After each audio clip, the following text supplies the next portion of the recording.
মা এত কসু কি দিয়ে রান্না মা? ই দিয়ে রান্ধুম, হুদা রান্ধুম, হুদাই ভাজি করুম। হুদাই অর্ধেক থইয়া দিম আর অর্ধেক ভাজি করুম। এই চামচ নেই? না হ্যাঁ না হুদা রান্না। তো যাই হোক, সকাল সকাল চলে আসছি রান্নাঘরে। দেখেন, আপনারা কিন্তু সাথে থাকেন, সকালটা শুরু করতেছি। বিশেষ করে আমার চুলার যে একটা শব্দ দেখেন, আমার কাছে ভীষণ ভালো লাগে। দেখেন শব্দটা কিন্তু খুব ভালো লাগে। এটা একটা সেন্সরের জন্য খুবই ভাল লাগে আর কি। আর যেটা এটা হয়েছে মার্বেলের, তো আমার কাছে মানে কি বলবো, আমার ছোটোখাটো একটা স্বপ্ন পূর্ণ হয়েছে, অনেক ভাল লাগে। তো যাই হোক, আমি সকাল সকাল একটু নাস্তাটা করেই নিচ্ছিলাম। এই যে চা বানাইছি আর পাউরুটি দিয়ে নাস্তা করে নিচ্ছি। আগে কিন্তু চা বানায় রাখছিল, আম্মা কইতেছে কি একটু গরম করে খায় নাও। তো চা কিন্তু বানানোই আছে, পরে একটু গরম করছি, তারপরে খাইতেছিলাম পাউরুটি দিয়ে। তো নাস্তাটা খাই, সাথে থাকেন, আপনাদের সাথে সুন্দর একটা ব্লগ আসতেছে। আপনারা ফুল দেখার চেষ্টা করবেন, ভাল লাগবে অবশ্যই, কোনো না কোনো অংশ ভালো লাগতে পারে। তো চলেন দেখে। আসসালামু আলাইকুম, কেমন আছেন আপনারা?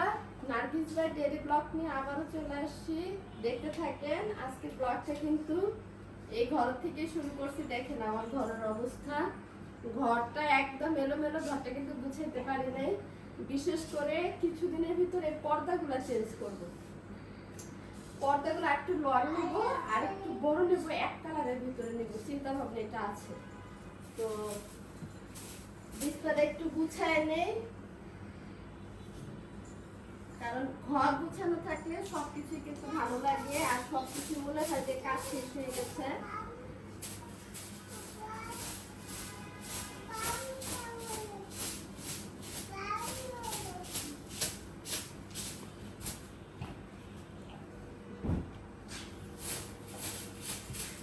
কোনো রকম একটু গুছিয়ে নিলাম। দেখুন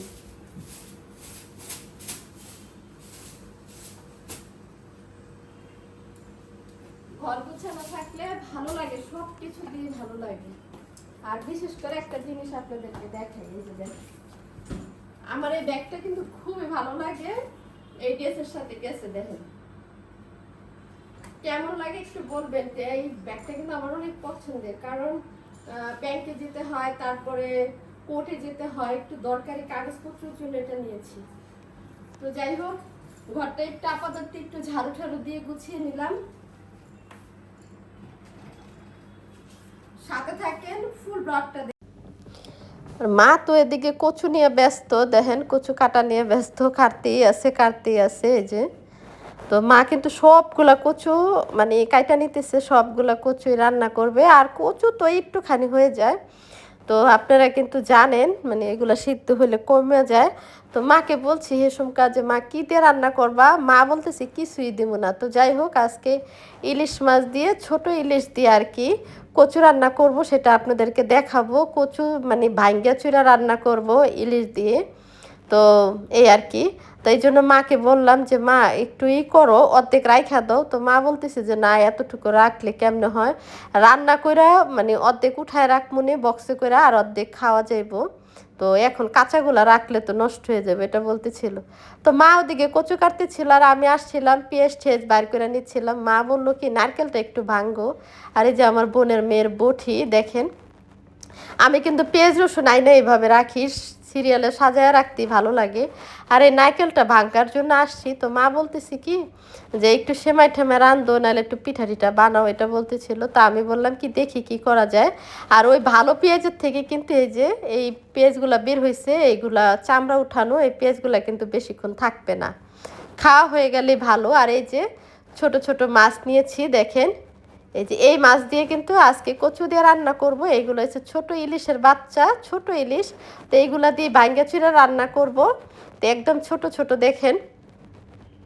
তো এই মাছগুলা কিন্তু আমার আম্মা পছন্দ করে। তো ভাব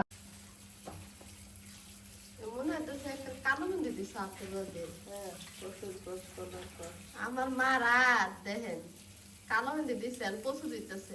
পলিথিন বান্ধালে চাতে না, পলিথিন বান্ধালে হাতটা চুলকাইতো না, চুলকাইবো না।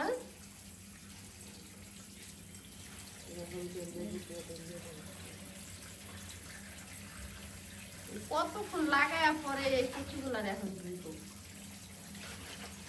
সারা দিলে যায় তো যাই হোক দেখেন আপনাদেরকে দেখাচ্ছি। তো মাকে বলছি যে বেসিনের ভিতরে কচুগুলা ঢাইলা দাও, ঢাইলা দিয়ে একদম ভাসায় ভাসায় ধুয়ে উঠাও। তো মা বলতেছে এইটাই করব, কারণ এতগুলা কচু এভাবে ধোয়া যাবে না, কচুর ভিতরে অনেক ময়লা থাকে। তো ঝুড়িটা নিয়ে নিচ্ছিলেন, তো আম্মা বলতেছে যে, আমি বলতেছি আম্মারে যে হাত চুলকাইবো না।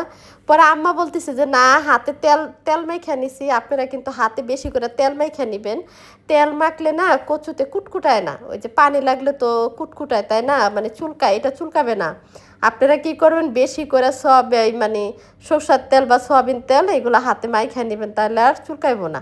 তো যাই হোক আমাদের কচু দেওয়া হয়ে গেছে, আর এদিক দিয়ে আসছি, এই যে দেখেন এই যে ফুলের পাতাটা, এই পাতাটা কিন্তু ছিঁড়ে ফেলছে। তো আমার কাছে খুবই খারাপ লাগতেছিল যে ছিঁড়ে গিয়েছে, আমি এটাই ভাবতেছিলাম। পরে দেখি যে না, এটা ছিঁড়ে যায় নাই।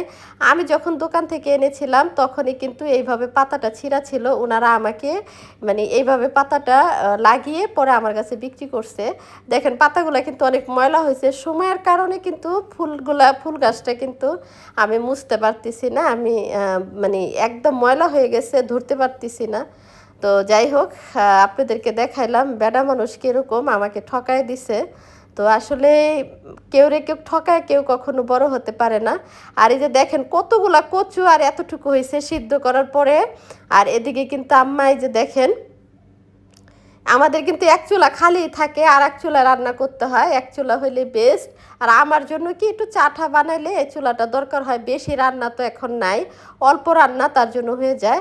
আমরা কিন্তু যে ছোট ইলিশ দিয়ে রান্না করতেছিলাম, আগে কচুটা সিদ্ধ করে নিলাম। তো যাই হোক আজকের মতো এই জায়গায়